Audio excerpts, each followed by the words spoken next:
Hi everybody, this is doctor Priyanka. आज के session में I will be discussing with you कि आप अगर अपने मास्टर्स के अंदर हो, irrespective of MA psychology, sociology, political science, education, अगर आप अपने मास्टर्स में हो तो उसके साथ साथ आप नेट की तैयारी कैसे करें, आप जेआरएफ की तैयारी कैसे करें, पीएचडी की तैयारी कैसे करें।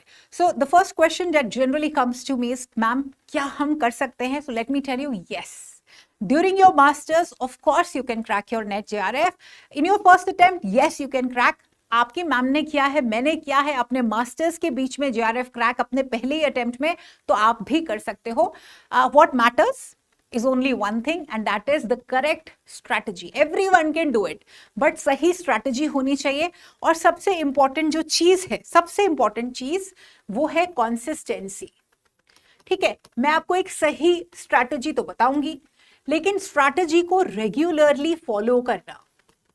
स्ट्रैटेजी बिना प्लानिंग के, चाणक्य एक चीज बोलते थे कि बिना प्लानिंग के आप कुछ भी नहीं कर सकते हो, कुछ भी चीज सक्सेसफुल हो ही नहीं सकती बिना प्लानिंग के. तो फैक्ट ये है that you should have a full plan strategy, जो मैं आपको आज बताऊंगी भी, और उसके बेसिस के ऊपर आपको स्ट्रैटेजी को रेगुलरली इंप्लीमेंट करना है. यानी कि हर रोज कम पढ़ो, लेकिन हर रोज आपको उस स्ट्रैटेजी के तहत पढ़ना है. बिना कंसिस्टेंसी के ये चीज अचीव नहीं हो सकती. बाकी आसान है, प्रोवाइडेड आपका इंटेंट है, आप इसको आसानी से कर सकते हो. सबसे पहले मैंने अभी एक चीज बोली, इंटेंट. क्या आपका इंटेंशन है? क्या आपका स्ट्रॉन्ग इंटेंट है? बिकॉज अगर आपके पास स्ट्रॉन्ग इंटेंट है तभी आप इस एग्जाम को क्रैक कर सकते हो. Let me tell you students very very clearly, masters के एग्जाम्स को क्रैक करना, सेमेस्टर एग्जाम्स को और नेट को क्रैक करना, they are two different things all together. NET का एग्जाम और आपके मास्टर्स के एग्जाम एक दूसरे को कॉम्प्लीमेंट करते हैं. व्हेन आई से कॉम्प्लीमेंट करते हैं, मतलब जो कोर सब्जेक्ट है आपका, सपोज पॉलिटिकल साइंस है, एजुकेशन है, नेट का सिलेबस और मास्टर्स का सिलेबस कुछ टॉपिक्स जो है वो क्या करेंगे, आपस में इंटरसेक्ट करते हैं, या आप कह सकते हो कि मिले जुले होते हैं. लेकिन जो आपका मास्टर्स के जो सब्जेक्ट होते हैं वो सब्जेक्टिव आपको तैयारी कराई जाती है. आपको कम टॉपिक्स कराए जाते हैं लेकिन इन डेप्थ कराए जाते हैं. जो नेट का सिलेबस है, जो पैटर्न है, वो ऑल टुगेदर डिफरेंट है. बहुत सारे वाइड टॉपिक्स होते हैं नेट के अंदर, अनलाइक मास्टर्स. ठीक है, और आपको उनको भी इन डेप्थ में पढ़ना होता है और फुल ऑन कॉन्सेप्चुअल क्लैरिटी के साथ. मास्टर्स के अंदर ना क्या होता है, आप 33-35% नंबर लेके आते हो थोड़ा बहुत पढ़ के और आप पास हो जाते हो. लेकिन नेट और जेआरएफ के अंदर ऐसा नहीं होता. स्ट्रैटेजी ही कंप्लीटली डिफरेंट है, और अगर आप इसको शुरू से ही समझ लोगे तो आपके लिए आसान हो जाएगा. सबसे पहले तो एज आई टोल्ड यू कि ये कॉम्प्लीमेंट करते हैं एक दूसरे को, हाउएवर इनकी स्ट्रैटेजी बहुत अलग है, डिफरेंट है. जैसे मैंने पहले भी लिख दिया था कि आपके रोज के एफर्ट आपको डालने पड़ेंगे और कॉन्सेप्चुअल क्लैरिटी के ऊपर फोकस करिए, रोट लर्निंग के ऊपर नहीं. काफी सारे स्टूडेंट्स लंबे लंबे क्वेश्चंस रट के चले जाते हैं, 15-15 नंबर के मास्टर्स के क्वेश्चंस लिख के आते हैं. वो चीज नेट में नहीं चलती. ठीक है ना, रोट लर्निंग फिर भी बहुत सारे बच्चे 33% लाते हैं, 50%, 55% के लिए कुछ कॉन्सेप्ट रोट लर्न किए. तो वो कॉन्सेप्ट जो है ना, जो रोट लर्निंग वाला है, वो नेट में बिल्कुल वर्क नहीं करता. इसको आप जितना मर्जी अच्छे से समझ लें जल्दी, उतना बेटर है.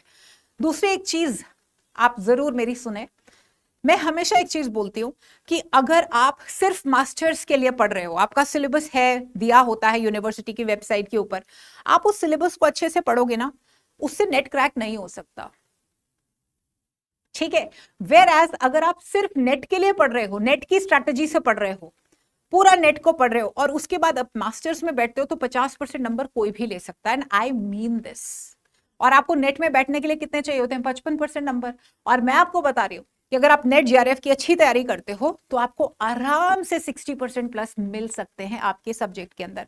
सो आपने लर्न क्या किया है कि नेट की तैयारी बहुत ज्यादा चैलेंजिंग है, बहुत कॉम्प्रिहेंसिव है, बहुत वाइड है, और इसको आसान डेफिनेटली हम बनाते हैं. बट अभी जो मेरा कंप्लीट स्ट्रेस है वो है पूरा का पूरा to tell you about the strategy.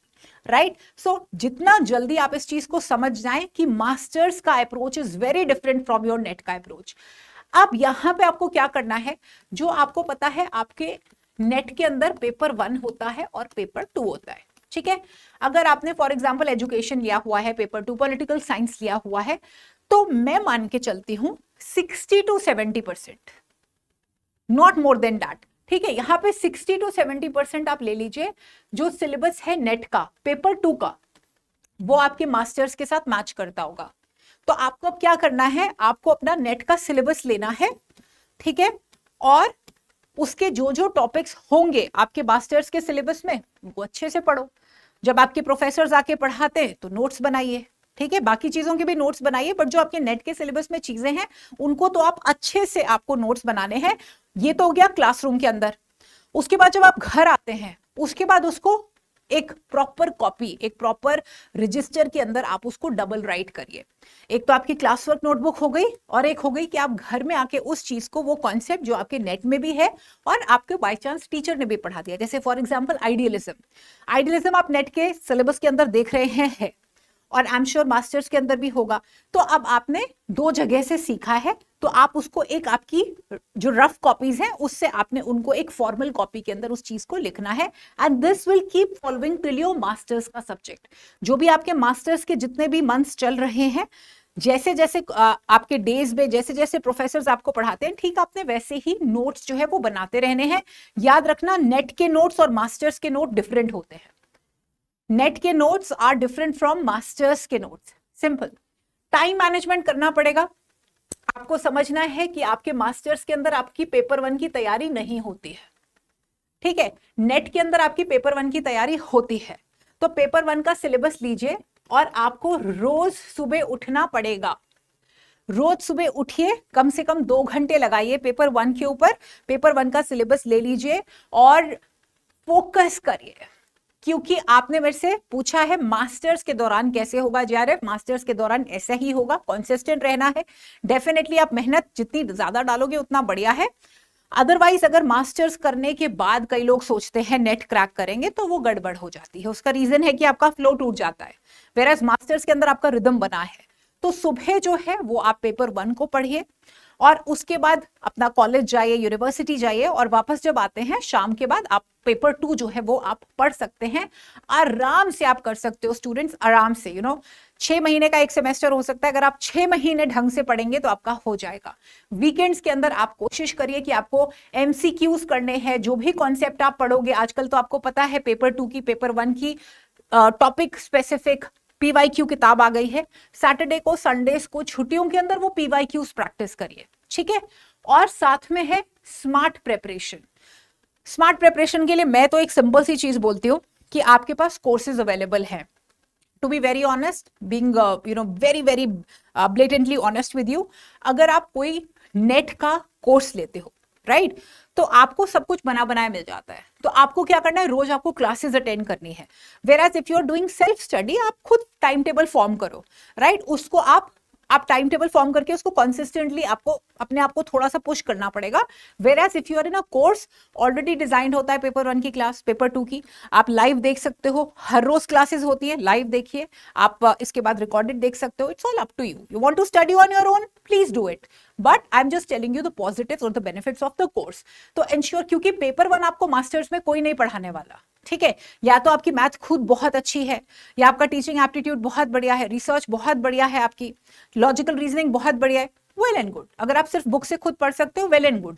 अगर नहीं, इजी रखना है, गाइडेंस चाहिए, तो मैं यही बिलीव करती हूँ कि आपका जो कोर्स का जो स्ट्रक्चर होता है वो बेस्ट होता है। और सबसे इंपॉर्टेंट है UGC net specific resource books.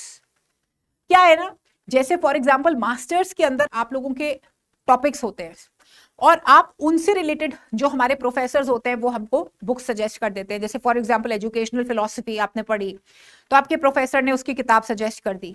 अब उस किताब के अंदर ऐसे ऐसे टॉपिक हैं जो शायद नेट में भी नहीं है, रेलेवेंट नहीं है नेट के लिए। उस किताब के अंदर वो टॉपिक्स नहीं होंगे जो नेट के अंदर एजुकेशनल फिलॉसफी में है। आप सोशियोलॉजी की किताब पूछे, वो सोशियोलॉजी की किताब बता देंगे, उसके अंदर बहुत सारे कॉन्सेप्ट नेट वाले नहीं होंगे, एंड वाइस वर्सा। साइकोलॉजी की पूछोगे, बैरन की किताब बता देंगे। हमारे एजुकेशन के अंदर एजुकेशनल साइकोलॉजी में बैरन की किताब, मॉर्गन की किताब पूरी तरह नहीं चलेगी, right. So that is why comes UGC NET specific books, irrespective of whichever subject you come from। आपको पता है यूजीसी नेट की बहुत अच्छे पब्लिशर्स की जो बुक्स हैं, आप वो लीजिए, जहां पे हर सिलेबस को कैटेगराइज किया है, हर यूनिट को कैटेगराइज किया है, हर सब यूनिट को चैप्टर वाइज आपको पूरा कंटेंट दिया गया है, साथ में PYQs दिए गए हैं. So select your resources. Don't just depend on eGyan Kosh, just don't depend upon PDFs, just don't depend upon the simple masters की किताबें, because वो अनएंडिंग है और यहाँ पे हमारे पास स्पेसिफिक डोमेन रिलेटेड चीजें हैं जो आपको पढ़नी है आपके नेट के पर्सपेक्टिव से. So I hope we are clear on this. अगर कोई भी डाउट होगा आप मुझसे पूछ सकते हो. अपने रिसोर्सेज को सही रखिए, सही टीचर से पढ़िए, सही गाइडेंस लीजिए, खुद एफर्ट डालिए और स्ट्रैटेजी सही रहेगी तो सक्सेस आपको डेफिनेटली मिलेगी. And again I will say if I can do it, you all can also do it if you have the right intent. Take care of yourself. Bye bye.